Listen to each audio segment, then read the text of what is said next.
오늘의 말씀은 열왕기상 14장 1절부터 20절 말씀입니다. 10절까지만 읽겠습니다.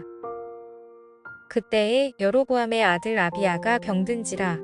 여로보암이 자기 아내에게 이르되 청하건대 일어나 변장하여 사람들이 그대가 여로보암의 아내임을 알지 못하게 하고 실로로 가라. 거기 선지자 아히야가 있나니 그는 이전에 내가 이 백성의 왕이 될 것을 내게 말한 사람이다. 그대의 손에 떡 10개와 과자와 꿀 한 병을 가지고 그에게로 가라. 그가 그대에게 이 아이가 어떻게 될지를 알게 하리라. 여로보암의 아내가 그대로 하여 일어나 실로로 가서 아히야의 집에 이르니 아히야는 나이가 많아 눈이 어두워 보지 못하더라.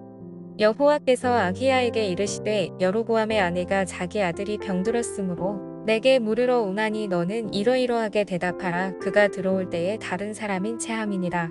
그가 문으로 들어올 때에 아히야가 그 발소리를 듣고 말하되 여로보암의 아내여 들어오라. 내가 어찌하여 다른 사람인 체하느냐. 내가 명령을 받아 흉한 일을 내게 전하리니 가서 여로보암에게 말하라. 이스라엘의 하나님 여호와의 말씀이 내가 너를 백성 중에서 들어 내 백성 이스라엘의 주권자가 되게 하고 나라를 다윗의 집에서 찢어내어 내게 주었거늘 너는 내 종 다윗이 내 명령을 지켜 전심으로 나를 따르며 나 보기에 정직한 일만 행하였음과 같지 아니하고 내 이전 사람들보다도 더 악을 행하고 가서 너를 위하여 다른 신을 만들며 우상을 부어 만들어 나를 노엽게 하고 나를 내든 뒤에 버렸도다.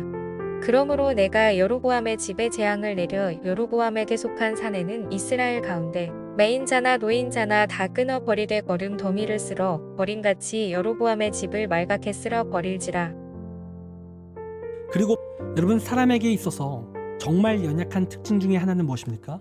사람은 쉽게 망각하는 존재라는 것입니다. 그래서 우리가 어제 공부했던 것들이 가끔 생각이 안 나곤 하는 것이죠. 여러분, 그리고 더욱 안타까운 것은 무엇이냐면 우리가 신앙생활 가운데서도 자꾸 우리는 망각하며 정말 중요한 것들을 잊고 살아갈 때가 있다라는 거예요. 그리고 우리가 망각하며 잊는 것이 무엇이겠습니까? 바로 하나님의 은혜입니다. 하나님께서 우리를 너무나 사랑하시고 우리에게 놀라운 은혜를 주셨는데 우리는 그 은혜를 금방 잊고 살아간다라는 거예요. 그래서 그 은혜를 잊어서 우리에게 나오는 행동이 무엇입니까? 하나님을 향한 불신이라는 겁니다. 하나님 말씀대로 따라가지 않는 거예요. 여러분, 그렇지 않습니까? 우리가 지난 여름 수련회 가운데 정말 큰 은혜를 받았고 날마다 말씀 가운데 살아가야지 이렇게 다짐을 했지만 시간이 3개월이나 지나고 보니 우리는 망각한 거예요. 그때 그 은혜와 그 다짐을 잊어버렸다라는 거죠. 여러분, 그러나 중요한 사실은 무엇이냐면 우리는 잊지 말아야 한다는 겁니다. 날마다 하나님의 은혜를 상기하여 더욱 능력 있는 신앙생활로 우리가 나아가야 된다는 거죠.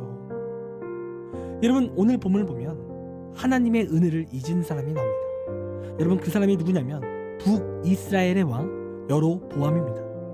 여러분, 오늘 본문에 여로보암의 아들이 병이 들렸습니다. 그래서 자신의 아내를 시켜 아히야라는 선지자를 찾아가게 하는데, 여러분, 오늘 본문에 이 여로보암의 아들이 병에 걸렸습니다.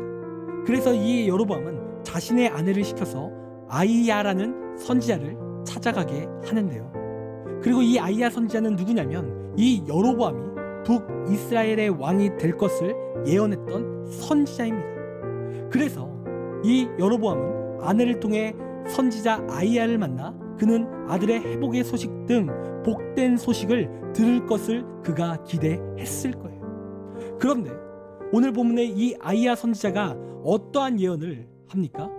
6절 말씀을 보니까 흉한 일을 그에게 전한다는 거예요. 구체적으로 보면 여로보암의 집에 재앙이 임하여 여로보암에게 속한 사내는 다 끊어지게 될 것이고 여로보암의 집을 말갛게 쓸어버리며 또 여로보암에게 속한 자들을 굴욕적으로 줄게 될 것을 전한다는 거죠. 한마디로 이 여로보암이 망하게 될 것을 예언하고 있다는 거예요. 여러분, 그렇다면 이러한 일이 왜 일어날까요? 이러한 예언이 왜 임할까요? 여러분, 그 이유는 오늘 이 여로보암이 하나님의 은혜를 망각하고 제멋대로 살았기 때문인 겁니다. 여러분, 오늘 이 여로보암은요, 자신이 잘나서 능력이 있어서 북이스라엘의 왕이 된 것이 아니에요. 여러분, 이 여로보암은 하나님께서 그를 왕으로 세우셨기 때문에 그가 왕이 된 것이죠. 그러니까 하나님의 은혜의 선택이 있었던 거예요. 그런데 이 여로보암은 그 은혜를 잊어버리고 어떠한 모습을 보여줍니까? 12장에서 말씀을 함께 나눴듯이 그는 우상을 만들었다는 거예요. 그러니까 이스라엘 백성들이 자신을 떠나 남유다로 가서 예루살렘에서 예배하는 것을 두려워하여 말도 안 되는 거짓 우상을 만들어 이스라엘 백성들로 하여금 우상 숭배의 죄에 빠지게 만들었다는 거죠. 그러니까 이 모습은 절대로 은혜를 기억하는 모습의 삶의 모습이 아니라는 거예요. 여러분, 하나님의 은혜를 받았다면, 그 은혜를 누렸다면 여러분 절대로 그러한 악한 일을 보이지 않는 거죠. 여러분, 그리고 여러 차례 하나님께서 그에게 회개하며 하나님께 돌아올 수 있는 기회를 주셨지만 그는 끝까지 그 은혜를 기억하지 못하고 회개하지 않는 모습을 보여줬다라는 거예요. 그래서 오늘 그 하나님의 은혜를 잊고 제멋대로 악하게 살아가는 이러한 여로보암에게 하나님의 어두운 심판에 대한 예언이 지금 선포가 되었다라는 겁니다. 여러분, 그래서 오늘 우리가 이 말씀을 통해 우리가 깨닫게 되는 것은 무엇입니까? 우리는 잊어서는 안 된다라는 거예요. 하나님의 은혜를 상기해야 된다라는 거죠. 여러분, 우리가 신앙생활 가운데 정말 우리가 잊지 말아야 될 사실이 한 가지 있습니다. 여러분, 우리는 다 은혜를 받았어요. 이 땅에 살아가는 사람치고 하나님의 은혜 가운데 살아가지 않는 자는 여러분 단 한 사람도 없습니다. 여러분, 우리는요 지금 맑은 공기 그리고 뜨거운 햇살 등등 이러한 일반적인 은혜 가운데 우리가 살아가고 있는 거예요. 이것을 하나님께서 주신 거죠. 그리고 무엇보다 여러분, 예수님이 날 위해 죽으신 그 놀라운 사랑의 은혜를 우리가 지금 경험하고 있는 거예요. 여러분, 그뿐만이겠습니까? 우리의 삶에 우리를 세밀하게 지켜주시는 그 은혜, 내 삶이 복되어지는 은혜 등등 우리가 개인적으로도 정말 큰 은혜를 받으며 살아오고 있는 거예요. 그래서 우리의 삶에는 하나님의 은혜만 넘치는 인생입니다. 그리고 우리는 그 은혜 없이는 단 한순간도 살아갈 수 없는 것이죠. 그래서 우리가 정말 중요한 것은 무엇이냐면 우리의 신앙생활 가운데 우리는 기억해야 되는 거예요. 하나님이 나에게 부어주심의 은혜를 기억해야 되는 거죠. 그리고 우리는 그 은혜에 감격하며 날마다 그 은혜에 감사함으로 우리가 살아가야 한다는 겁니다. 구체적으로 말해 하나님을 따르며 살아가야 된다는 거죠. 여러분, 이것이 바로 은혜를 기억하는 자의 모습이라는 거예요. 여러분, 그러나 내 삶에 하나님과 상관없이 살고 있다면 여러분, 그것은 은혜를 망각한 것입니다. 여러분, 이 시간 여러분은 그 놀라운 하나님의 은혜를 기억하고 계십니까? 아니면 그 은혜를 망각하셨습니까?